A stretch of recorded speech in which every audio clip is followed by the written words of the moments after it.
Look at the small silver sphinx pinned to the collar of a 24th Regiment tunic.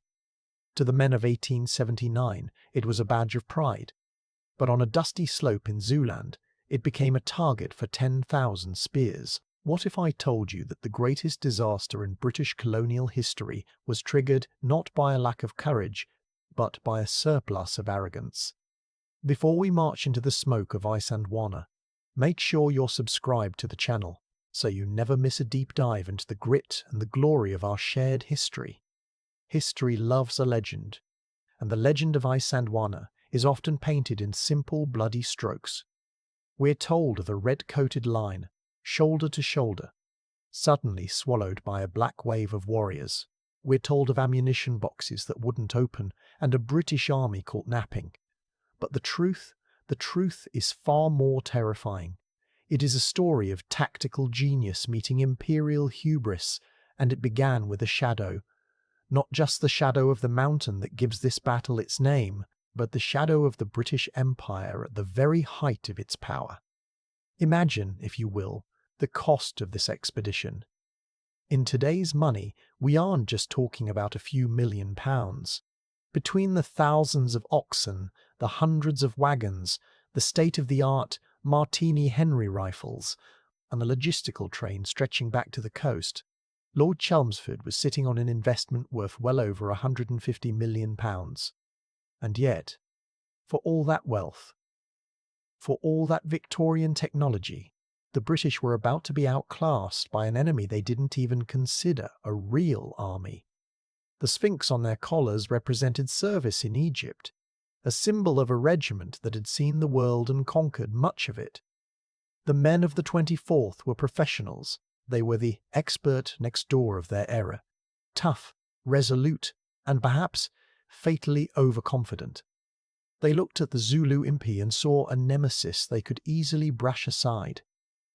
They didn't see the masterclass in maneuver that was being prepared for them. They didn't realize that in the modern world, we still study this battle not because of how the British won, but because of how they were dismantled. You see, the Zulu weren't just brave savages. They were a professional, disciplined force that could outmarch the finest British cavalry. They were the SAS of the African plains. While the British were worrying about their tea and their tents, the Zulu were moving with a silence and speed that seems almost impossible even by today's standards. They used the terrain like a weapon. They turned the very grass of the veldt into a cloak of invisibility. Lord Chelmsford, our commander-in-chief, was a man who lived for the rules. He was a micromanager of the highest order. He worried about the placement of every single wagon, yet he missed the grand design unfolding right under his nose. He was looking for a fair fight, a set-piece battle where his artillery could sing and his rifles could roar. But the Zulu king, Cetshwayo, had no intention of playing by the Queen's rules.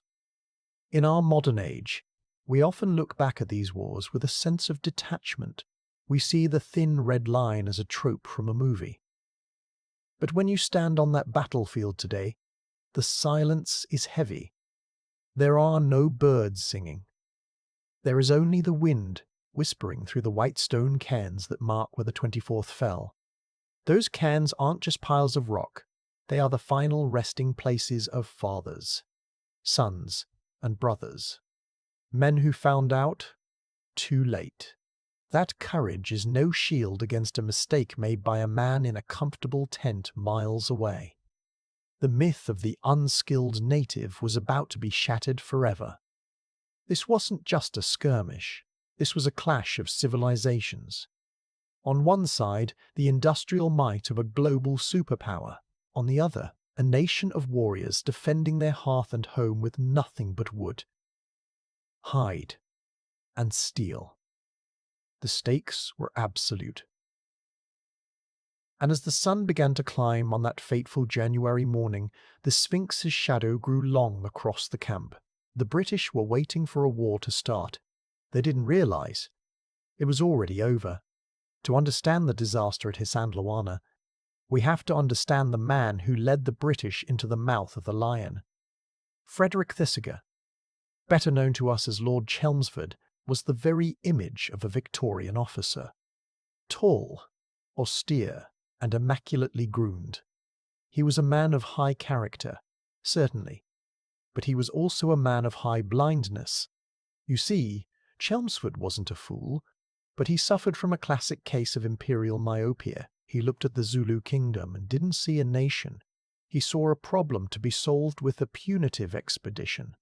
In today's terms, Chelmsford was the ultimate corporate micromanager. He was the type of leader who would agonize over the font on a presentation or the company's warehouse was on fire. We have records of him personally instructing his officers on how to pack a wagon or how many inches of space should be between tents. This level of detail-oriented obsession can be a virtue in a clerk, but in a general invading a foreign land, it is a death sentence. He was so focused on the how of the invasion that he completely lost sight of the who he was fighting. Let's talk about the who. The Zulu were not a disorganized rabble. They were a military machine, a society where every man was a soldier first. But to Chelmsford, they were merely savages with spears. He believed that one good volley from his redcoats would send them scattering back into the hills. This wasn't just overconfidence. It was a masterclass in arrogance. He ignored the warnings of the local Boers, men who had lived and fought alongside the Zulu for generations. They told him, "Lord Chelmsford, you must circle your wagons. You must create a lagger. If you don't, they will overwhelm you." Chelmsford's response? He brushed them off.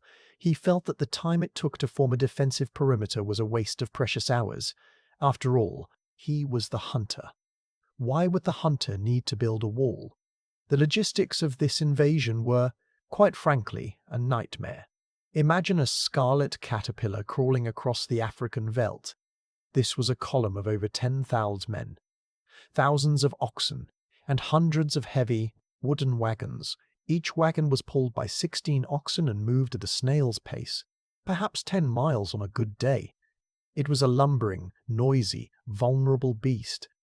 In our modern world, we think of military transport as fast and efficient, but in 1879, the British were tied to the pace of a beast of burden. If one ox died, the whole column stopped. If a river rose, the campaign halted. Chelmsford was obsessed with speed. He wanted a quick, decisive victory that would look good in the London newspapers. He had a reputation to uphold. His father had been a Lord Chancellor, and Frederick felt the weight of that lineage every single day. He needed a spectacular to cement his own legacy. This need for glory pushed him to make a fatal choice. He decided to split his force. It is the cardinal sin of military history. Never divide your strength in the face of a superior enemy. But Chelmsford was convinced that the Zulu were running away from him. He thought he was chasing a ghost. He took half his men and marched out of the camp at Isandlwana to find the main Zulu army, leaving the other half behind in a camp that had no trenches, no walls, and no defense. He left Colonel Paline in charge, a man who was an excellent administrator, a safe pair of hands, but a man who had never led troops in a major battle. It was like leaving a brilliant accountant to manage a front-line infantry company. Paline was a man of the rules, and the rules said he was to wait for orders. Meanwhile, the Zulu commanders were watching. They weren't running. They were waiting. They were practicing a level of operational security that would make a modern intelligence officer weep with envy. 20,000 warriors were hidden in a valley just 5 miles from the British camp, and the British scouts didn't have a clue. Why? Because the British didn't respect their enemy enough to look for them properly. They assumed they knew where the savages were. They were wrong. The cost of this hubris was growing by the hour. Every wagon that wasn't circled, every trench that wasn't dug, was a debt that would be paid in blood. Chelmsford was so certain of his victory that he didn't even ensure the ammunition was easily accessible. He believed his men were essentially target shooting. He didn't realize they were about to be the targets. In the modern world, we see this same Chelmsford effect in failed businesses and political disasters. It's the arrogance of the expert who refuses to listen to the local. It's the belief that technology and superior culture can overcome raw determination and local knowledge. Chelmsford thought he was bringing civilization to a dark corner of the world. Instead, he was leading his men into a graveyard of his own making. He marched away from Isandlwana on that morning, with a spring in his step, leaving 1,500 men behind in a camp without walls. He was looking for his nemesis in the distance, never realizing that the real nemesis, the true challenge to his life and his honor, was right behind him, sharpening its spears in the silence of the valley. The tragedy of Lord Chelmsford isn't that he was a bad man. He was a dutiful servant of the Queen, but his duty was blinded by his pride. He treated the Zulu as a footnote in his career, rather than the main event. And as the sun reached its zenith, that footnote was about to rewrite the entire history of the British Empire. He had set the stage. He had provided the men. And now, the Zulu were about to provide the ending. While Lord Chelmsford was fussing over wagon wheels and tent pegs, a far more formidable mind was at work across the hills. To understand Isandlwana, we must look at the man who truly mastered the art of war on the African plains, King Cetshwayo and his brilliant commander, Nishingwayo.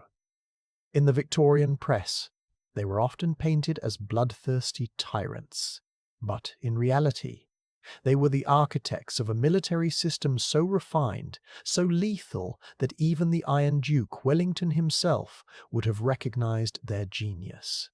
You see, the Zulu army, or the Impi, was not a militia.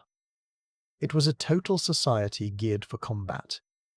Imagine a world where every young man, from the moment he reached puberty, was inducted into an Ibrutho, a regiment. They didn't just train for a few weeks a year. They lived together. They danced together.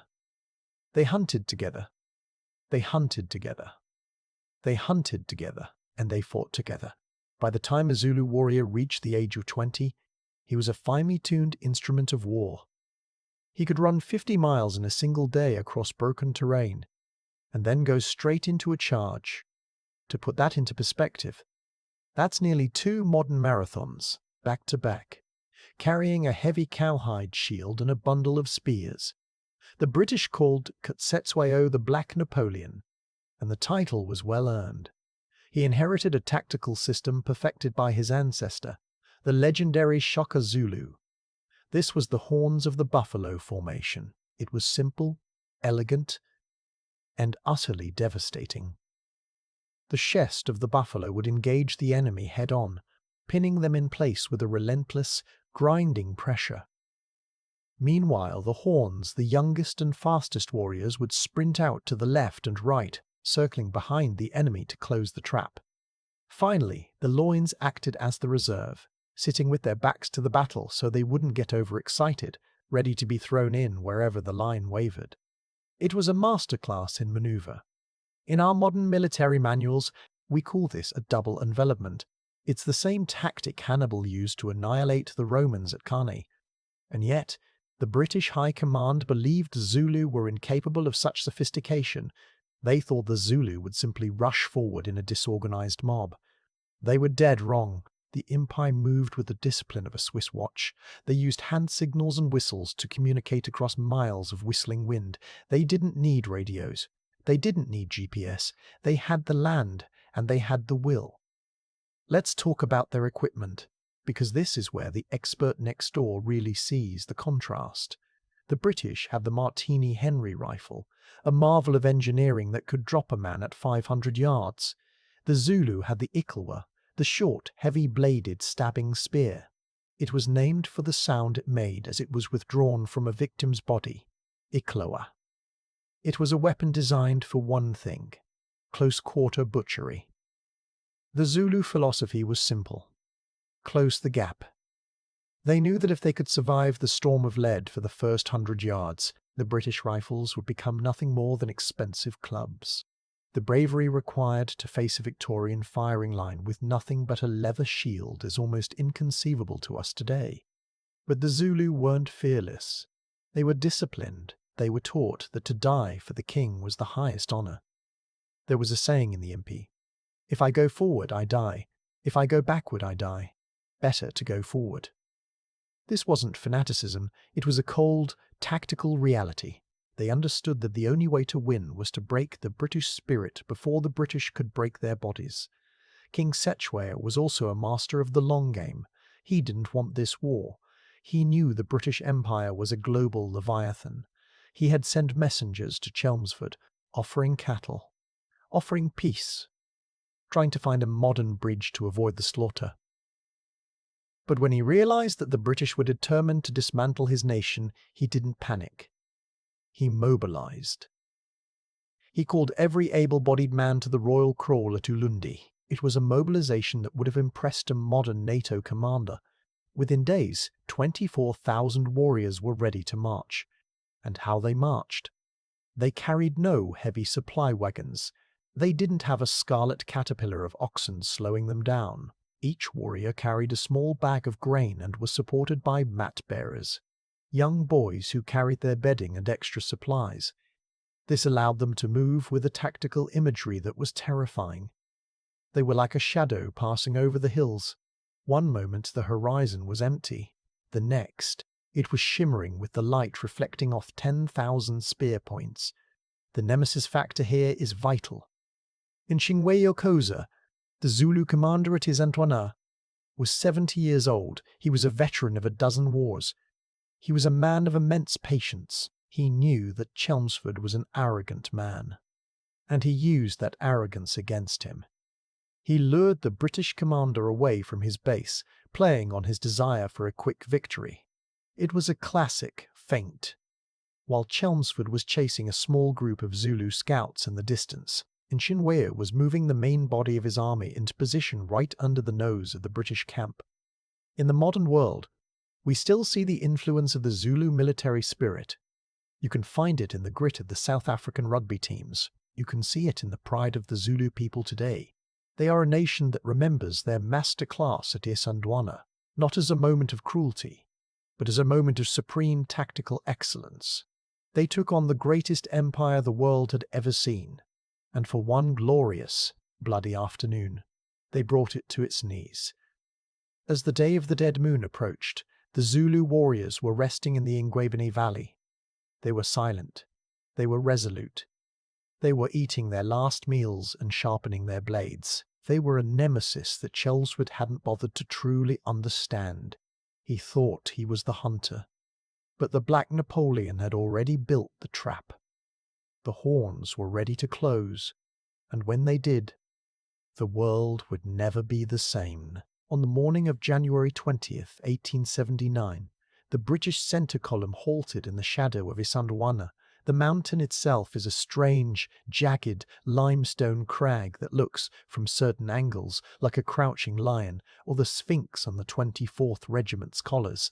It was here that Lord Chelmsford decided to pitch his camp.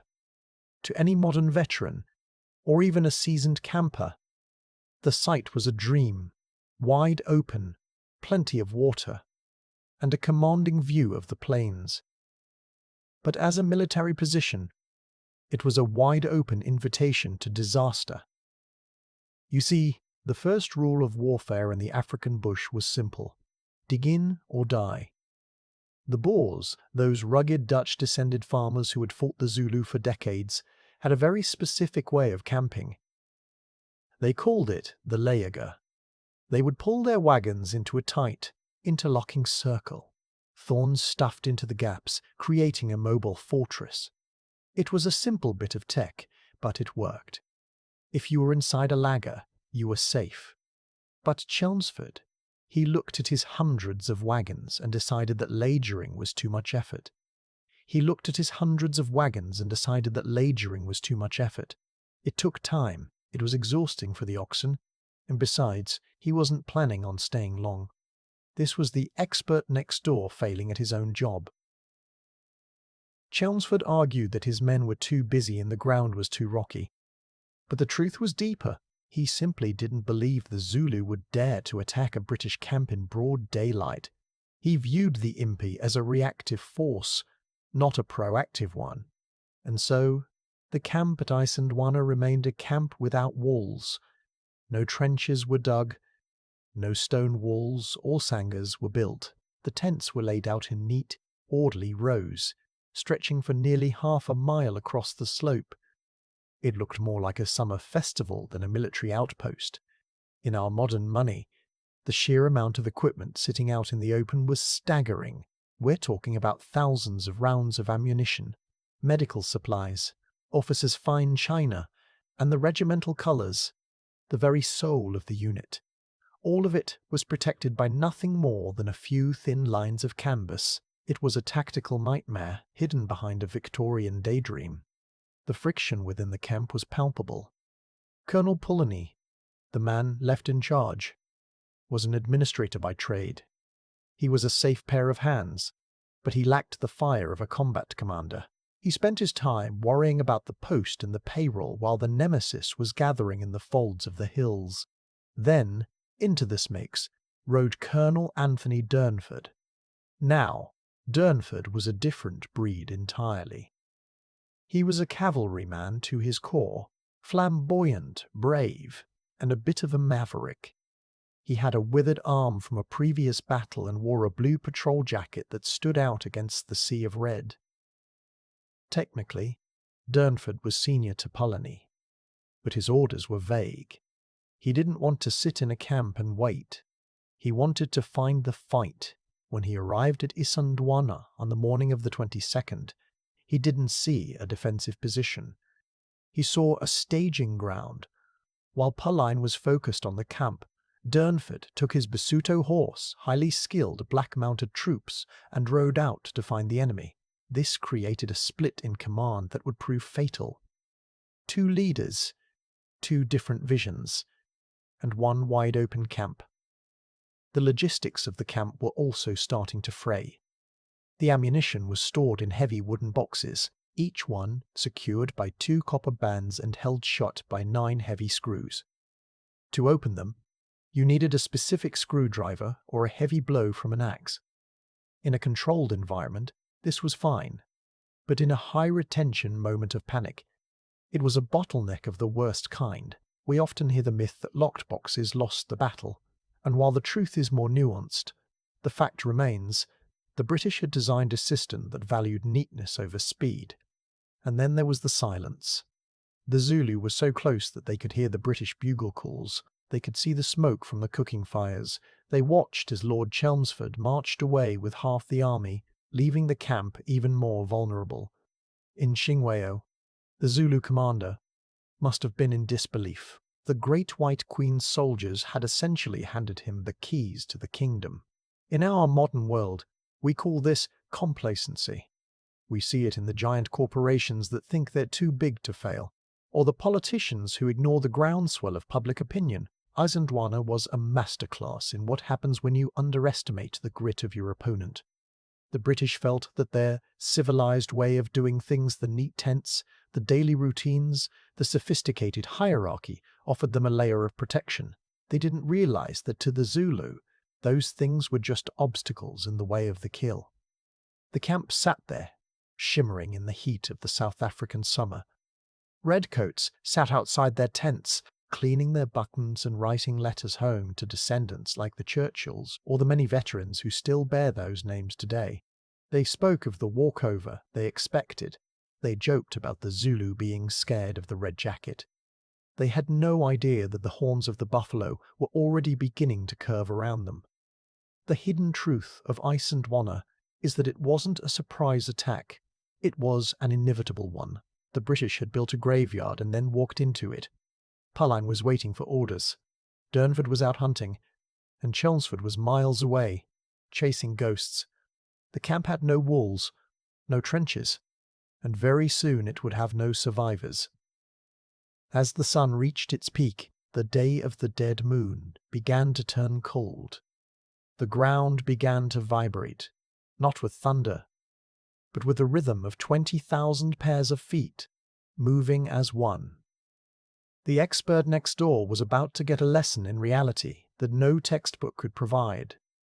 The Sphinx was watching, and the lion was about to spring.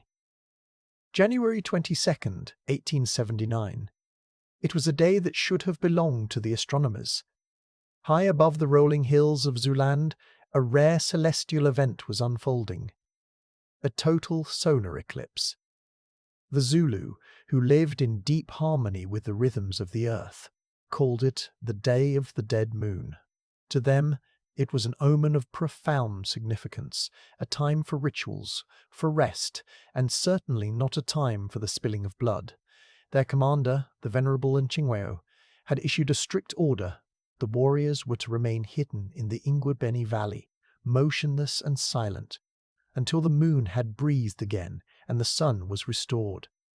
But history, as we know, is rarely governed by the plans of generals or the movements of the stars. It is governed by friction. The human hook of this tragedy began not with a bugle call, but with a wandering group of Zulu scouts and a single, startled British patrol. Lieutenant Charles Raw, leading a handful of Durnford's mounted troops, was out searching for stray cattle. He crested a ridge overlooking a deep, hidden ravine, and for a moment his heart must have simply stopped. There, spread out in the shade of the valley like a vast, shimmering carpet of steel and hide, were 20,000 Zulu warriors. They weren't retreating. They weren't scattered. They were a professional army at rest, sitting in disciplined rows, waiting for the omen to pass. For a heartbeat, there was a terrifying silence. Then, as 20,000 men rose to their feet, the trap had been sprung by accident. The Zulu commanders now had no choice. They could not remain hidden. They had to strike, eclipse or no eclipse. In our modern world, we often talk about situational awareness. The British in the camp at Isandlwana had none, even as Raw's men galloped back toward the camp, shouting warnings that would chill the marrow of any veteran's bones. The atmosphere among the redcoats was strangely calm. Some were still finishing their lunch. Others were watching the sky through pieces of smoked glass, fascinated by the moon's progress. They didn't realize that the dead moon wasn't just in the sky, it was galloping toward them at 6 miles an hour. The hidden truth here is the sheer speed of the Zulu response. Most European armies of the time required hours to form up and move. The Zulu didn't. They moved with a fluidity that was almost organic. Without a single word being shouted, the massive body of men began to divide into their traditional horns of the buffalo. It was a masterclass in instinctive maneuver. The younger men, the horns, began to sprint across the broken ground, their cowhide shields rhythmic against their thighs. The chest, the veteran warriors began a steady, haunting trot toward the center of the British line. Back at the camp, Colonel Pauline was finally beginning to grasp the scale of the nemesis. This wasn't a skirmish. It wasn't a brush-off. It was a tidal wave. He ordered his men into a firing line. But because the camp had no walls, the line was impossibly long. He was trying to defend a mile of front with fewer than 600 regular infantrymen, to an expert next door looking at the map. It looks like a thin red thread trying to hold back the ocean. Each man was standing nearly 3 yards apart. No shoulder-to-shoulder safety here. Just a lone soldier, a Martini Henry rifle, and a horizon that was suddenly turning black with horns. The modern connection to this moment is visceral. Think of the impossible odds faced by soldiers in modern ambushes, where the sheer volume of the enemy's presence overrides all tactical planning. The British were facing a force that outnumbered them more than 10 to 1, and yet the grit of the 19th century British soldier was about to be tested to its absolute limit. They didn't run. Not yet. They checked their sights, bit open their cartridges, and waited for the order to fire. The eclipse continued to darken the sky. The light turned a sickly, pale yellow, casting long, distorted shadows across the veldt. It was a cinematic, eerie atmosphere, a world caught between day and night, between life and death. The dead moon had risen, and beneath it, the Zulu Impi was no longer a shadow. It was a reality.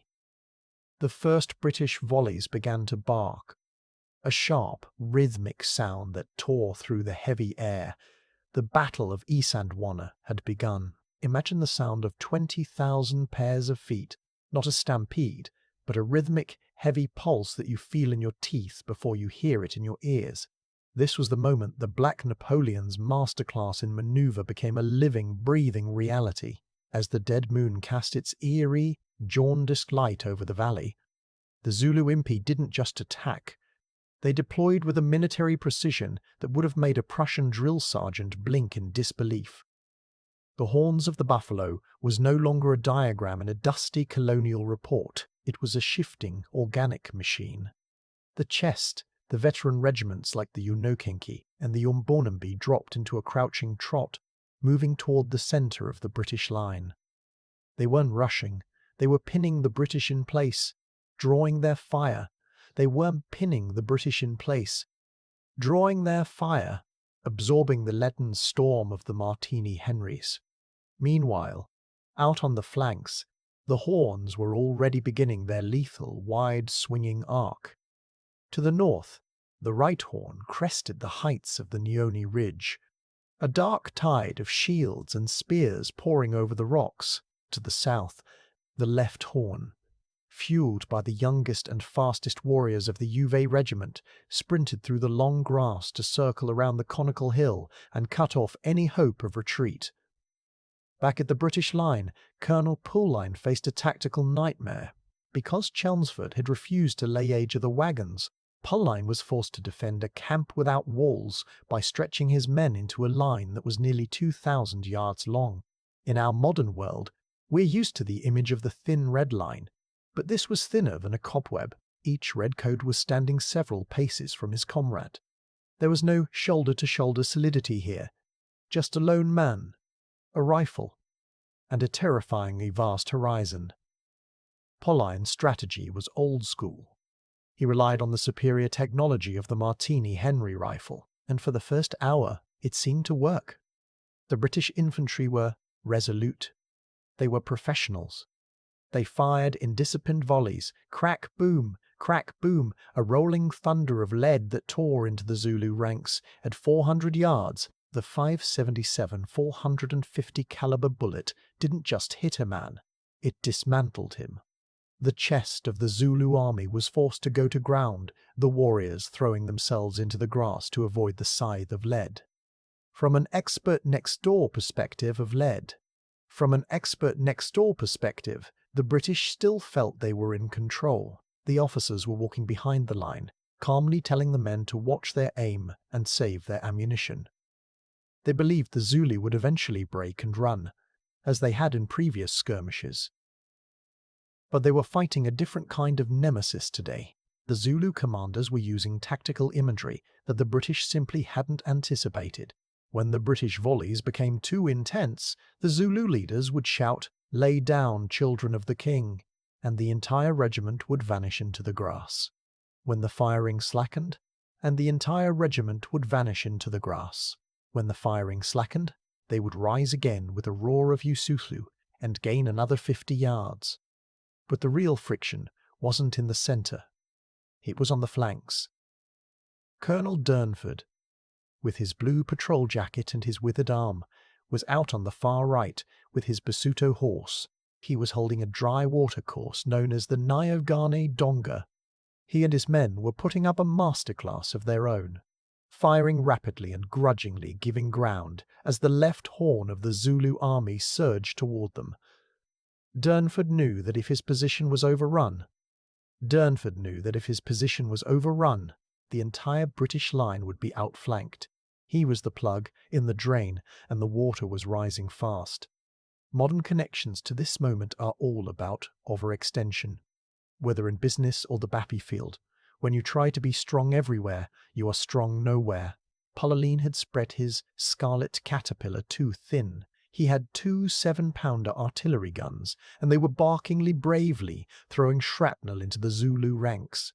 But 2 guns against 20,000 men is like trying to stop a forest fire with a garden hose. As the battle ground on, a hidden truth began to emerge. The British were winning the firefight, but they were losing the geography. The Zulu right horn was already behind the Nioni Ridge, effectively cutting off the camp from the north. The left horn was pushing Durnford further and further back toward the camp. The horns were beginning to meet, and then the heat. The South African sun was a physical weight. The black powder from the rifles was creating a thick, choking fog of sulphurous smoke that hung over the line, making it impossible to see more than a few yards. The men's faces were blackened with soot, their shoulders bruised from the heavy recoil of their rifles. Water bottles were empty. Tongues were swollen. And still, the Zulu kept coming. The nemesis factor was reaching its peak. A Zulu chief named Nkosi was seen walking calmly amidst the storm of bullets, encouraging his men, tapping his shield and shouting that the white man's medicine was failing. He was eventually struck down, but his death only fueled the grit of his warriors. They weren't fighting for a paycheck or a medal. They were fighting for the very soul of the Zulu nation. In the camp, the logistics were starting to fail. The ammunition runners were having to travel hundreds of yards back to the wagons to get more cartridges. The screwed-down boxes weren't the only problem. It was the distance. The supply line was a frantic, desperate relay race being run under a darkening sky. Pauline looked at his watch. It was just after 1009 p.m. He could see Durnford's cavalry falling back. He could see the Zulu chest beginning to rise from the grass again, sensing that the British fire was faltering. This was the breaking point. This was the breaking point. The moment where the technical accuracy of the British Empire met the raw, emotional depth of the Zulu spirit. The British had the machines, but the Zulu had the manpower and the map. As the left horn finally swung around the conical hill, the trap was nearly shut. The British soldiers, those brave sons of the UK, looked to their left and right and realized, for the first time, that they were alone. The horns of the buffalo were about to close their tips. And when they did, the expert next door would find that no amount of sophisticated vocabulary or Victorian training could stop the rush of the Ikwa. The battle was no longer a tactical breakdown. It was becoming a struggle for survival. If you've spent any time in a pub with a military history enthusiast, you've heard the story. It is the great what-if of the Taurian age. The legend goes that the British line collapsed because of a few stubborn quartermasters, a lack of screwdrivers, and ammunition boxes that were bolted shut like the vaults of the Bank of England. It's a convenient story, isn't it? It places the blame on bureaucracy rather than bravery. But as we peel back the layers of this hidden truth, we find a reality that is far more complex and, frankly, far more tragic. Let's look at the machines of this myth. The British 577 450 bang ammunition came in heavy wooden crates, reinforced with copper bands and held fast by 9 large brass screws. To get to the rounds, you didn't just pop a latch, you had to physically unscrew the lid or smash it open with the butt of a rifle. Now, imagine you are a British regular on that thin, sweating line. You have been firing 2 or 3 rounds a minute for over an hour. Your rifle is so hot the wood is smoking, your shoulder is a purple mess of bruises. And suddenly, you reach into your pouch, and it's empty. You look back toward the camp, hundreds of yards behind you. You see the scarlet caterpillar of the supply wagons, but there is no modern bridge here. Here, no rapid resupply. You have to wait for a runner, or a mule, or go back yourself. This was the friction that actually killed the 24th Regiment. It wasn't that the ammunition didn't exist. The camp was sitting on over 400,000 rounds. It was that the ammunition was in the wrong place. There is a persistent myth that quartermasters like Edward Bloomfield refused to issue bullets to men who weren't in their specific company. Sorry, old boy, you're in B Company. This is D Company's stash. In a modern office, that's an annoying colleague. In the middle of the horns of the buffalo, that's a death sentence. While there is some evidence of strict Victorian red tape occurring during the chaos, the real culprit was the distance. Pauline had pushed his men so far out into the veldt to save the camp. that he had inadvertently snapped his own umbilical cord. In our modern world, we call this a logistical failure. Whether it's a tech company running out of server capacity or a supermarket with empty shelves, it doesn't matter how much stock you have in the warehouse if you can't get it to the customer. At Isandlwana, the customers were desperate men facing 20,000 warriors, and the warehouse was half a mile away across rocky, broken ground. As the firing slackened, the nemesis factor shifted. The Zulu weren't just brave savages. They were veteran observers of the battlefield. They didn't need a masterclass in ballistics to know what was happening. They heard the British volleys falter.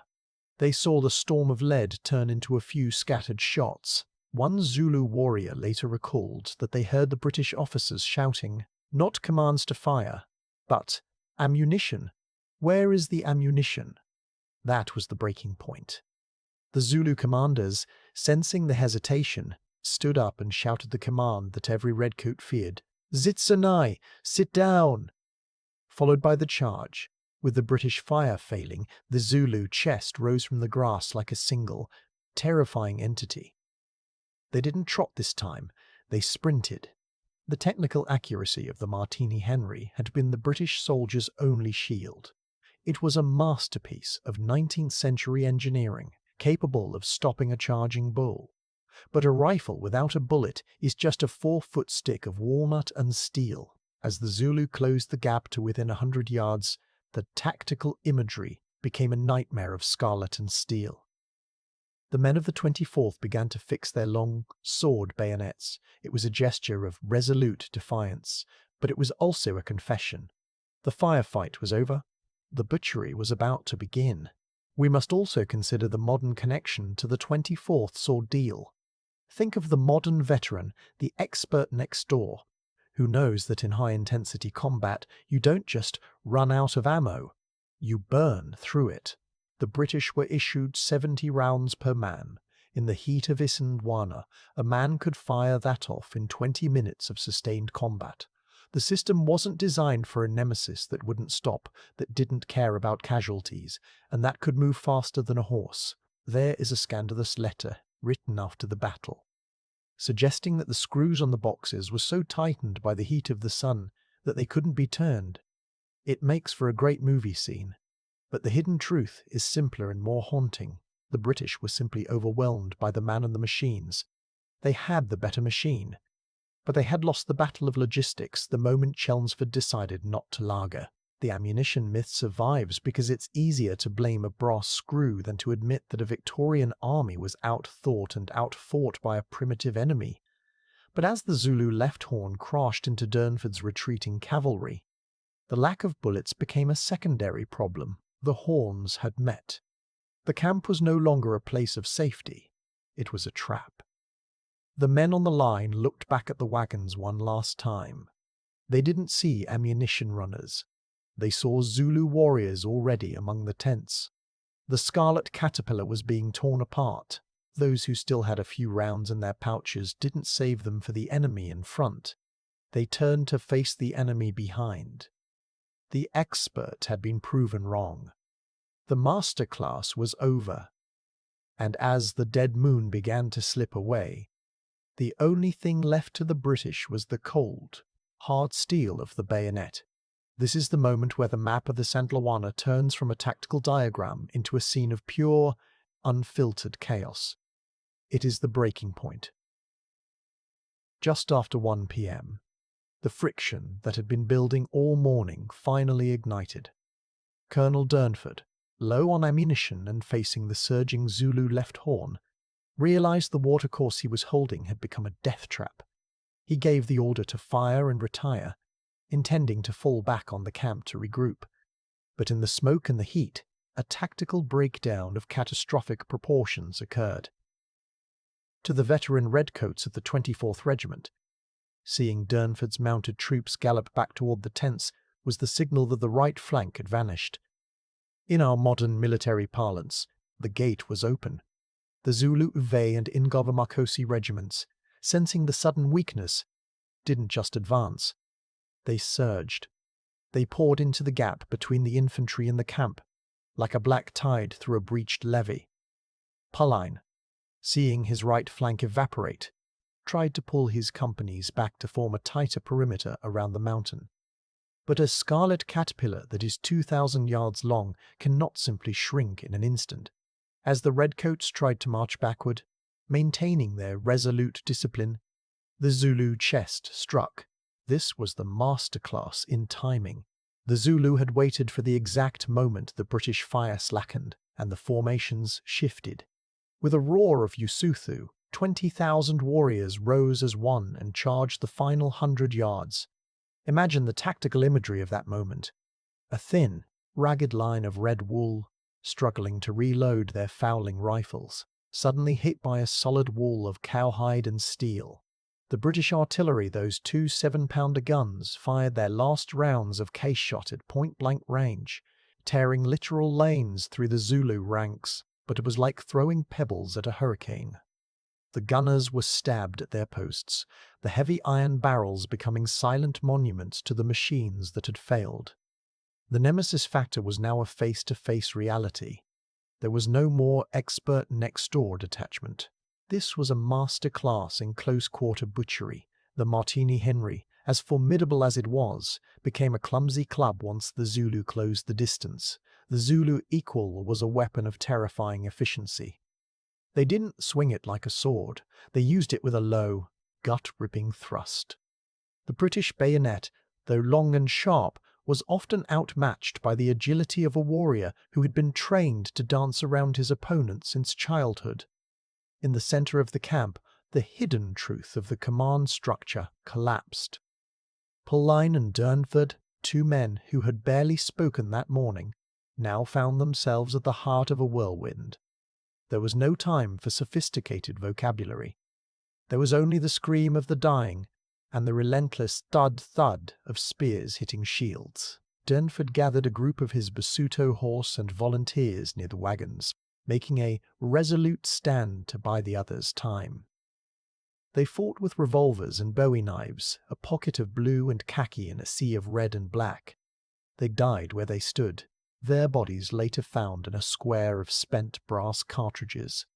Modern connections to this breaking point can be found in any high-intensity urban combat scenario where the front line disappears and the battle becomes a series of isolated, desperate last stands. At Isandlwana, the camp became a labyrinth of canvas and cordage. Tents were slashed open. Zulu warriors, who had seen their brothers mowed down by the hundreds, were in no mood for mercy. They called it the washing of the spears. One specific act of grit stands out in this tactical fog. Captain Younghusband's company, seeing the camp overrun, didn't flee. They fought their way back toward the base of the Isandlwana mountain, climbing the steep, rocky slopes to find a defensible position. From there, they looked down upon a scene of absolute impossible odds. The camp was a smoking ruin. The scarlet caterpillar had been chopped into 1,000 bloody pieces. Younghusband's men, the experts of the 24th, stood back to back, shaking hands and fixing bayonets for the final time. The tactical breakdown was now total. The horns of the buffalo had met behind the mountain, sealing the fugitives' drift path. The British had been outmaneuvered, outpaced, and finally outfought. The sheer emotional depth of the loss is hard to quantify. In one afternoon, the 1st Battalion of the 24th Regiment was virtually erased from the British Army's order of battle. These weren't just numbers on a page. They were a generation of grit and accuracy extinguished in the shadow of a sphinx-shaped rock. As the dead moon finally passed and the sun returned to its full, cruel strength, it revealed a battlefield that would haunt the British Empire for a century. The machines were broken, the manpower was spent, and the masterclass of the Zulu Impi had reached its bloody conclusion. The battle didn't end with a whistle. It faded into the sound of a few final, lonely rifle shots echoing off the crags. Isandlwana was no longer a camp. It was a graveyard. And for Lord Chelmsford, marching back through the twilight, the tactical breakdown was about to become a personal nemesis that would follow him to his grave. The thin red line had been broken, not by a lack of courage, but by a map that didn't account for the horns and a commander who didn't respect the buffalo. When the formation breaks, and the smoke of 10,000 rifles clears to reveal the enemy at your throat, the masterclass of tactics ends, and the story of the human spirit begins.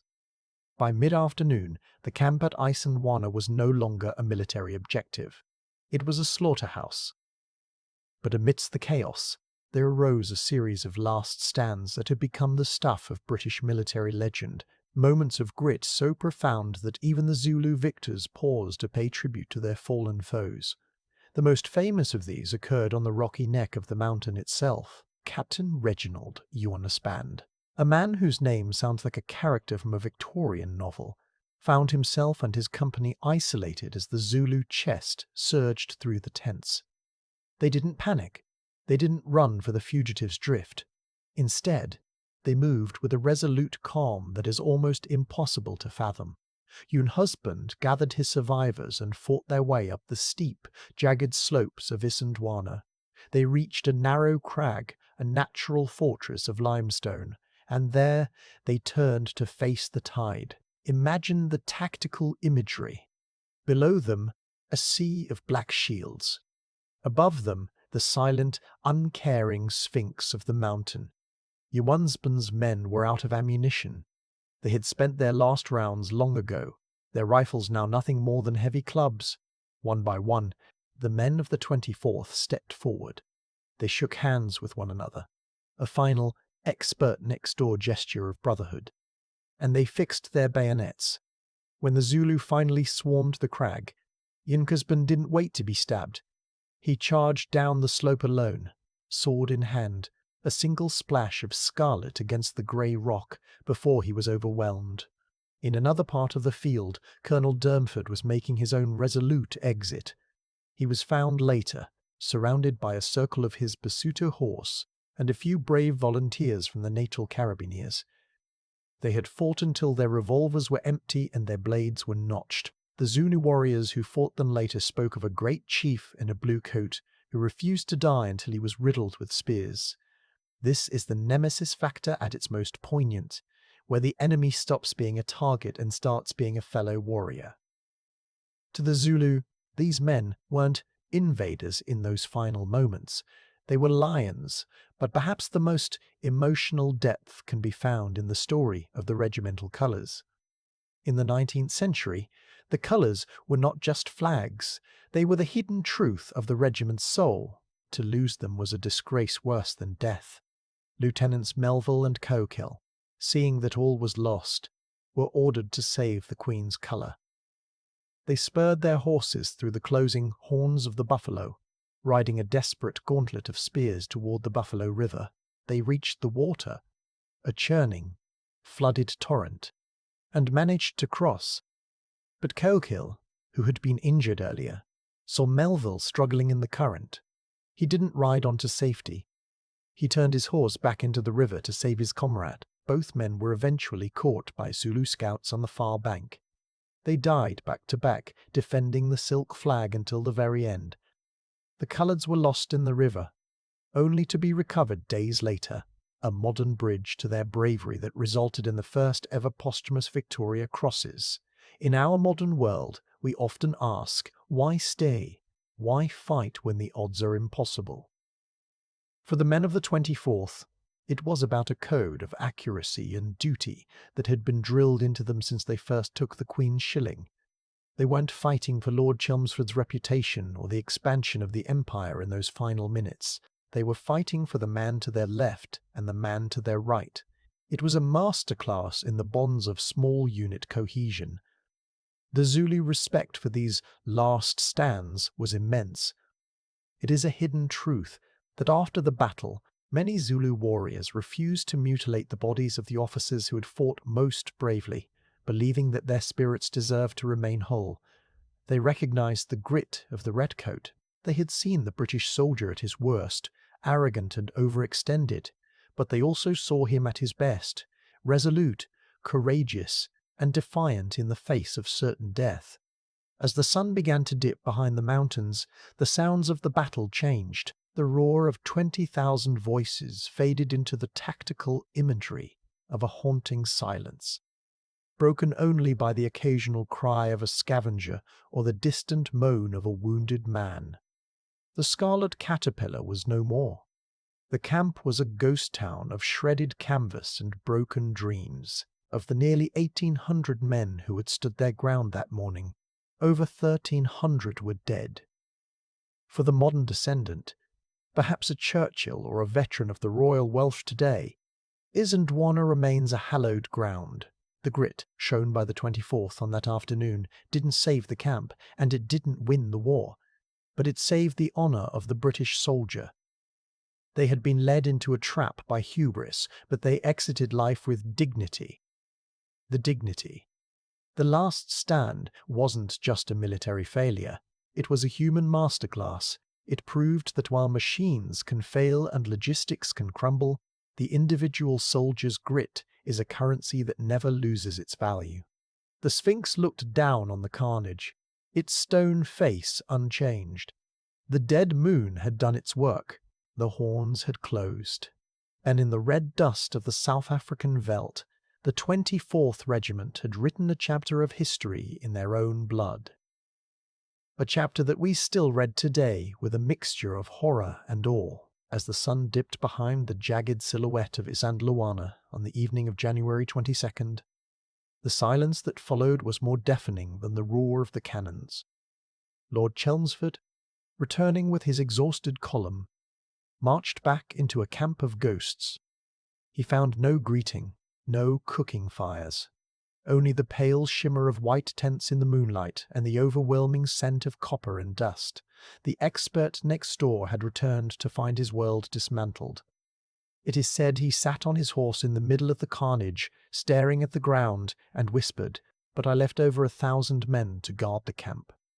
The immediate echo of history was one of shock and scandalous outrage. When the news reached London, it was as if a modern bridge had collapsed.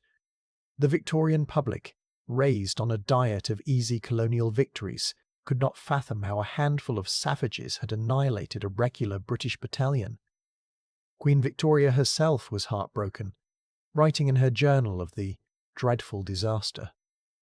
The nemesis factor had shifted from the battlefield to the halls of Parliament. Chelmsford's career was effectively over, though he would later win a redemption of sorts at Ulundi. The shadow of Isandlwana followed him until the day he died. But for the Zulu, the victory was a Pyrrhic one. King Cetshwayo, a man of profound emotional depth, knew that by defeating the British so thoroughly, he had ensured the destruction of his own nation. He famously remarked that an Ikalwa has been plunged into the belly of the Zulu nation. He knew the British Empire could not let such a defeat stand. The echo of Isandlwana brought a wave of reinforcements to South Africa that the Zulu could never hope to match. The masterclass in manoeuvre had won the battle, but it had lost the war. In the modern world, we see the influence of this day in the very fabric of military science. Isandlwana taught the British Army that hubris is a greater enemy than any spear. It forced a total rethink of infantry tactics, leading to the abandonment of the bright red tunic in favour of khaki, the birth of the modern soldier who hides rather than stands. We also see it in the grit of Victoria Cross. 11 were awarded for the defence of Rorke's Drift that same night, a number that many historians believe was inflated to distract the public from the catastrophe at Isandlwana. Today, if you visit that windswept plain, you won't find a grand, triumphant cathedral. You find the white stone cairns, the hidden truth of the men who stayed. They are repainted every year, bright and resolute against the dry grass. There is also a monument to the Zulu warriors, a giant bronze Isaac Polt, the necklace of bravery. It is a place where former enemies now meet as peers. You will often see descendants of the 24th shaking hands with descendants of the Ingaba Marcosi, a human connection that bridges a century of blood.